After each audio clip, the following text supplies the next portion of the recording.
Muchas bendiciones, Dios les bendiga. Qué agrado estar con ustedes nuevamente aquí en su canal de la lectura bíblica. Pues bien, en esta ocasión vamos a compartir el capítulo número 2 del estudio de las 7 iglesias del Apocalipsis. En este caso vamos a ver un poco de la iglesia de Esmirna. Anteriormente vimos la iglesia de Éfeso, hoy vamos a ver la iglesia de Esmirna. Entonces vamos a ver varias situaciones que vivieron ellos en ese tiempo, la carta que nuestro Señor envió a esa iglesia específicamente y lo que el Señor dijo específicamente a esa iglesia. Bien, vamos a comenzar con esta lectura, pero también lo invito a que se suscriba a nuestro canal y no pierda detalle de las próximas que vamos a estar hablando y disfrutando de su amada palabra. Bien, vemos acá que el estudio está basado en lo que es la iglesia de Esmirna. Ese es el mensaje de la iglesia de Esmirna, pero quería yo ilustrarles también lo que actualmente es, ¿verdad? Un lugar en Turquía, lo que era anteriormente, las ruinas, lo que habían antes, la ciudad como tal, esa bahía que ustedes ven en esas imágenes y todo, pero también quería explicarle un poco de lo que sucedía en ese entonces. Como sabrán, Éfeso de Esmirna está a una muy corta distancia, como 60 kilómetros de distancia. Eso hacía que esas dos regiones fueran muy ricas por esa bahía que tenían a la par. Entonces tenían un puerto grande. Los romanos eran como administradores de esos lugares, habían creado sus teatros, habían creado sus centros, habían creado sus templos, habían creado muchas cosas, como lo sabrán, idolatraban muchas cosas, creían en Júpiter, en Venus, también hacían la diosa de Roma, y por eso es que esos países o esas regiones eran tan idólatras, ¿verdad? Estamos hablando de Asia Menor, ¿verdad? Pero tenían algo muy rico, ¿verdad? Que era de su población, su comercio, entonces se prestaba para que el lugar fuera muy concurrido. Eh, Habíamos estudiado anteriormente que Pablo había estado en Éfeso durante 2 años y la distancia a Esmirna era muy poca, entonces también estaba llevando el evangelio continuamente ahí. En esta tierra de Esmirna se va a caracterizar por, por cosas muy singulares, pero que van a ser de bendición para nuestra vida. Y eso es lo que vamos a ir aprendiendo. Sabiendo esto, vamos a ir al texto y a la escritura bíblica. Y escribe al ángel de la iglesia en Esmirna, el primero y el postero, el que estuvo muerto y vivió, dice esto: yo conozco tus obras y tu tribulación y tu pobreza, pero tú eres rico, y la blasfemia de los que dicen también ser judíos y no lo son, sino sinagoga de Satanás. No temas de nada de lo que vas a padecer aquí. El diablo echará a algunos de vosotros en la cárcel para que seáis probados y tendréis tribulación por 10 días. Sé fiel hasta la muerte y no te dice, y yo te daré la corona de la vida. Amén. El que tiene oído oiga lo que el Espíritu dice a las iglesias. El que venciere no sufrirá más daño de la segunda muerte. Gloria a Dios por eso. Ve qué importante, porque aquí vamos entonces a entrar a la palabra de Dios y vamos a ir a la aplicación de cada uno de estos versículos porque tiene un mensaje muy importante. Y vamos a ir a la aplicación de lo que está pasando ahí, del contexto que vimos al inicio, pero vamos a ir aplicándolo de la fidelidad, de cómo ellos se mantuvieron, porque marcó varias características importantes que no quiero dejar pasar. Entonces, como esta introducción, leímos el texto, dice: y el ángel escribe a la iglesia de Esmirna, el primero y el postero, el que estuvo muerto y vivió, dice esto. Está hablando ahí de nuestro Padre Celestial, de nuestro Dios de la resurrección, que Él venció la muerte. Pero veamos un poco más de detalle de esto. Esmirna le enfatiza su naturaleza eterna. Él es el primero y el último. Su muerte por los pecados. Él murió y su resurrección y volvió a vivir. Esta imagen del Señor es muy apropiada para dar ánimo a quienes estaban bajo la amenaza de sufrimientos y de muerte. Vemos ahí un texto que dice Juan 11:25, yo soy la resurrección y la vida, el que cree en mí, aunque esté muerto, vivirá. Aleluya por eso. Aunque esté muerto, vivirá. Ahí había una región entonces que él está marcando aquí y primero da una palabra de ánimo y dice, yo soy la resurrección y la vida. Los anima en ese momento. Dios está animando a tu vida también. Deja este ejemplo de ahí. Vamos al verso 9 donde dice, yo conozco tus obras y tu tribulación y tu pobreza, pero tú eres rico. Y la blasfemia de los que dicen ser judíos no lo son, sino sinagoga de Satanás. Bien, vamos aquí un poco por partes. Dice, yo conozco tus obras y tu tribulación. En aquellos tiempos, estos hombres de Dios que estaban en Esmirna, los que se estaban convirtiendo, los que estaban recibiendo al Señor, porque la palabra de Dios estaba en esa región también, se estaban convirtiendo personas a Cristo, están siendo ganadas personas para Cristo. Había un tema ahí de posición, ahí marca algo también pero dice, y tu pobreza. Resulta que algo pasaba ahí que era muy marcado ahí. Cuando un hombre se convertía, sea rico, sea pobre, o sea de mediado, de la parte media, había algo que pasaba ahí. Cuando se daban cuenta que un hombre de los ricos que estaba ahí se convertía a Cristo, le hacían la vida imposible. Alejaban todo para que nadie comprara de lo que él vendía, de lo que él comerciaba. Recordemos que esa región era muy conocida por el comercio, entonces los que eran comerciantes sabían ganarse la vida, pero si sabían que ese hombre comerciante le dio su vida a Cristo, lo hacían que llegara a la bancarrota. Todo aquel que era perseguido también por esa parte, todo aquel que llegaba y aceptaba a Cristo, entonces comenzaba a haber una persecución muy marcada hacia los cristianos en ese entonces. Y así muchos años más adelante, como dice aquí la palabra, había una gran tribulación. Muchos de ellos eran asesinados. Ahí habían construido un teatro grande, ¿verdad? Esos teatros eran como coliseos, ¿verdad? Pero los usaban para llevar a los cristianos ahí en una arena, por decirlo de alguna manera, y quemarlos hasta vivos también. Llegaron y echarle los leones y ese tipo de actividades que los romanos organizaban, porque los emperadores de ese tiempo o de ese entonces se dedicaban a eso, a perseguir a los cristianos, porque decían que el rey era el rey que había en ese momento. En el inicio de esta enseñanza vimos que ellos hacían templos a Júpiter, a Venus, a la diosa romana, y ellos creían solo en eso, en esas ideologías. Cual persona viniera con otra ideología era un estorbo para todos ellos. Pero lo que quiero marcar aquí es que Dios hace ese énfasis que dice, yo conozco tu obra. Es decir, ellos no están solos.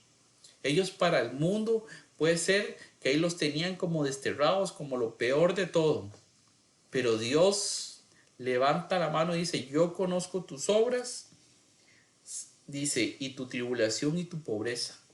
Dice, pero le marca aquí, y esto es lo importante, pero tú eres rico. Porque aquí hace una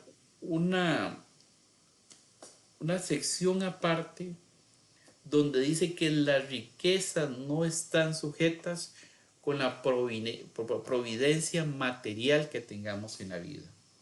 Y aquí es donde yo quiero aplicar esta parte, porque muchos se han desviado de esta importancia. En la actualidad muchos quieren llenarse de cosas materiales, muchos quieren conseguir, y eso no estoy diciendo que eso sea malo. Tener posesiones materiales no sea malo. Lo que es malo es hacerse seguidor de esas cosas, materiales y alejarse de lo que verdaderamente trae riqueza, como dice el Señor. Recordarán que vimos en el capítulo anterior: pero tengo una cosa contra ti, que has dejado tu primer amor. En esta acá, el Señor no le hace ningún reclamo a la iglesia de Esmirna, más todo lo contrario, aunque es un pasaje pequeño, hace una alabanza y hace una motivación ante ellos. Veamos un momento esto. El elogio que les digo es porque, uno, es una iglesia perseguida. Dos, es una iglesia afligida. El mensaje de la iglesia de Esmirna es el más corto de todos. Sin embargo, uno de los elogios más grandes que recibe esta iglesia es que Cristo no la condena. El elogio lo resalta. Entonces aquí nuestro Señor está haciendo un elogio, porque a pesar de que los han llevado a la bancarrota, le han hecho la vida imposible, han intentado apartarlos del camino, ellos se han mantenido fieles. Muchos de ellos se han mantenido fieles siempre. Aquí también dice, en este verso 9 dice: y la blasfemia de los que se dicen ser judíos y no lo son, sino sinagoga de Satanás.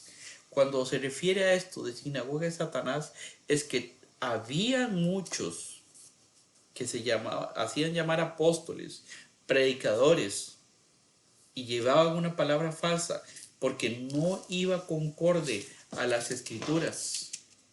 No creían que había venido Jesucristo, que Dios había mandado a su Hijo Jesucristo, que había nacido de una mujer virgen, que también había estado con sus discípulos, que hizo muchos milagros, muchas promesas, y que el regalo más grande de todo esto es que dio a su Hijo por todos nosotros. Y entonces ellos no predicaban que el único camino hacia Dios es Jesucristo. El que recibe al Hijo, recibe al Padre. Y eso no lo predicaban.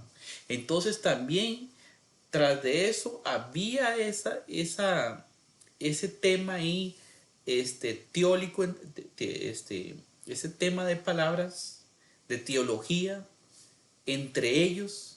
Había una disputa también para confundir a los creyentes de Dios, que solo creyeran por fe a absolutamente nada y ellos iban a ser salvos, cuando era una mentira, que el diablo, que Satanás, dice aquí, sinagoga de Satanás, porque el diablo también estaba trabajando ahí para confundir al pueblo de Dios. Y esta alabanza que hace aquí es esta misma: por tus obras, por tribulación y por tu pobreza. Y aquí es donde yo voy a hacer primero un llamado. A ellos no les importó perder sus posesiones materiales. A ellos no les importó que los persiguieran y los mataran. A ellos no les importó nada de eso.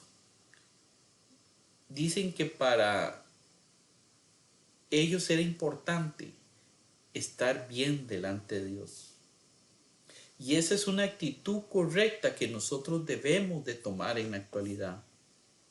Lamentablemente muchos de nosotros, por circunstancias muy, muy pequeñas, a comparación de estos hermanos de Esmirna, se van de las iglesias, se van del evangelio, dejan a Dios a un lado.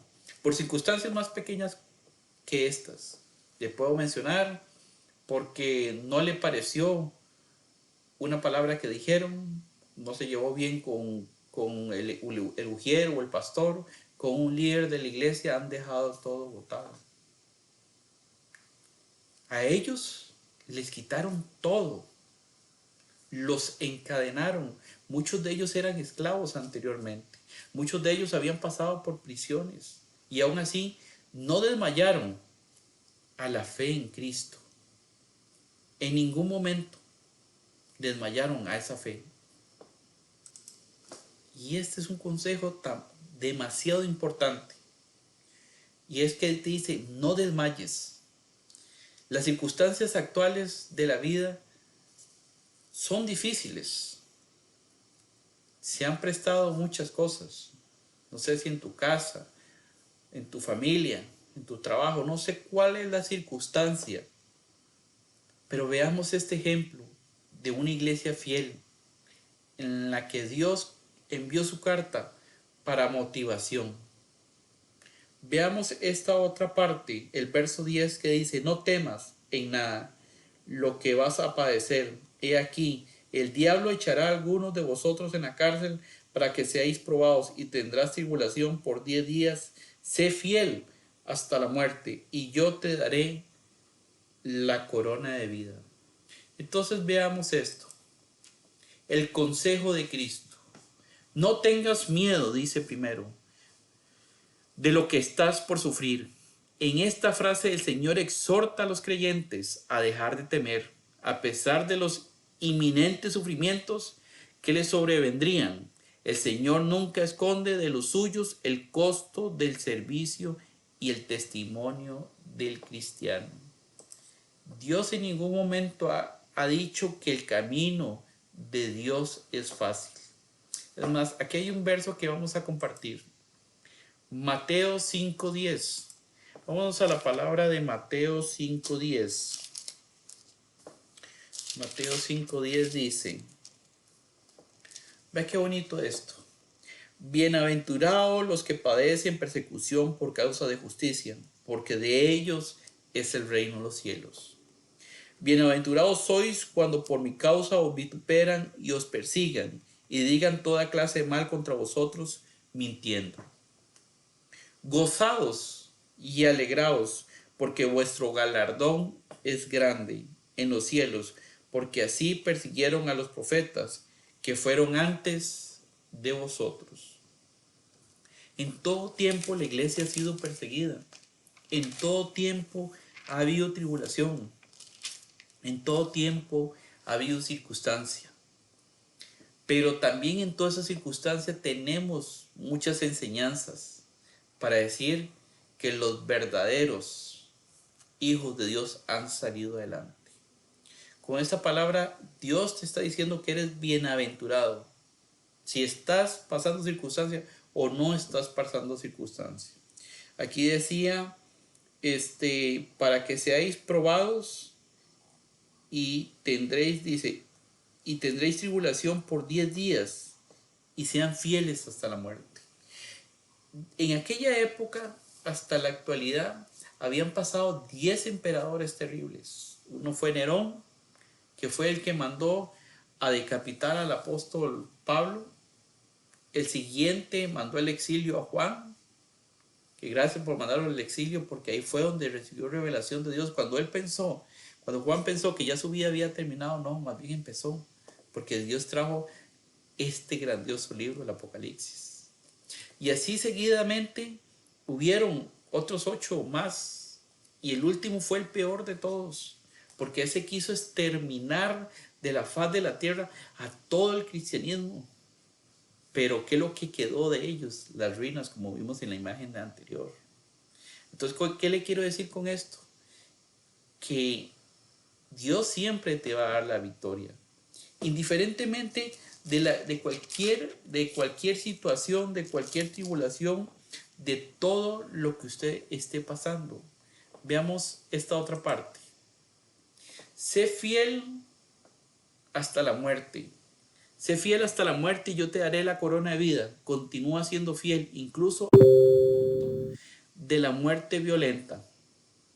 La promesa del Señor es, y yo te daré la corona de vida. El Señor se refiere a un galardón o premio. Recuerden que el Señor hace esa promesa: sé fiel hasta lo último y yo te daré la corona de vida, dice el verso número 10. Sé fiel en todo momento, en todo instante. Como le digo, hay circunstancias mucho más grandes que ellos pasaron, que nosotros pasamos en la actualidad. Esto es un mensaje para motivar también, para que sepa que Dios está en control de toda circunstancia. Y Dios te da un desafío. Veamos esto. El desafío de Cristo, dice, llega a aquellos que tienen oídos espirituales. ¿Para qué? Oír lo que el Espíritu dice a las iglesias, y es un desafío a conquistar. Como ya hemos visto, depende de la fe de cada uno en Cristo Jesús. El Señor te dio un espíritu de fe y de conquista. Dios te dio un espíritu de fe y de conquista. No te dio un espíritu para que te rindas. No te dio un espíritu para que dejes todo botado. No te dio un espíritu para que estés pasándola mal. Te dio un espíritu para creer que en Dios todo lo podemos. Porque al final ellos tuvieron su premio, tuvieron su galardón. Veamos esta otra frase. El que salga vencedor no sufrirá daño alguno de la segunda muerte. De la segunda muerte quiere decir que cuando venga Dios por su pueblo, cuando venga y Él haga el juicio de toda la iglesia, viviremos eternamente con Dios. Así como hombres fueron echados al horno de fuego, Dios estaba ahí con ellos. Le voy a ilustrar esta imagen. Si ustedes ven aquí, aunque ellos fueron lanzados, fueron en contra de lo que el edicto decía, se mantuvieron fiel y Dios los acompañó. ¿Está usted manteniéndose fiel? ¿Está usted resistiendo los abates del enemigo? Pues gloria a Dios por eso, porque así es. Gloria a Dios porque usted lo está haciendo. Gloria a Dios porque usted está recibiendo esta palabra. Porque dice el verso 11, el que tiene oídos, oiga lo que el Espíritu dice a las iglesias. Y aquí viene la parte que me gusta. El que venciere no sufrirá daño, es lo que vimos, aún en la segunda muerte. Dios promete estar contigo el resto de la eternidad. Dice en otro pasaje, Él prepara morada para todos nosotros, para todos aquellos que alcancemos el final con Dios. Entonces, hay una recompensa en todo esto. Y esta palabra o este estudio de la iglesia de Esmirna me enseña eso. Me enseña a que podemos mantenernos fieles hasta lo último. Me enseña que no importando la situación en la que estemos, vamos a tener un galardón y un premio delante de Dios. Que el trabajo que hacemos para Dios no es en vano. Aquí muestra la recompensa prometida. Sé fiel hasta la muerte y yo te daré la corona de vida. Porque un día se abrirán los cielos, las trompetas sonarán y Dios vendrá por su iglesia amada. Aleluya por eso. Te doy gracias por haberme acompañado en tu canal, La Lectura Bíblica. Vamos a seguir aprendiendo más de la enseñanza que dejó con las otras iglesias. Son 7 iglesias. Esta es la número 2. Pues lo invito nuevamente a que se suscriba a nuestro canal y no se pierda detalle de esto. Dios te bendiga. Hasta pronto.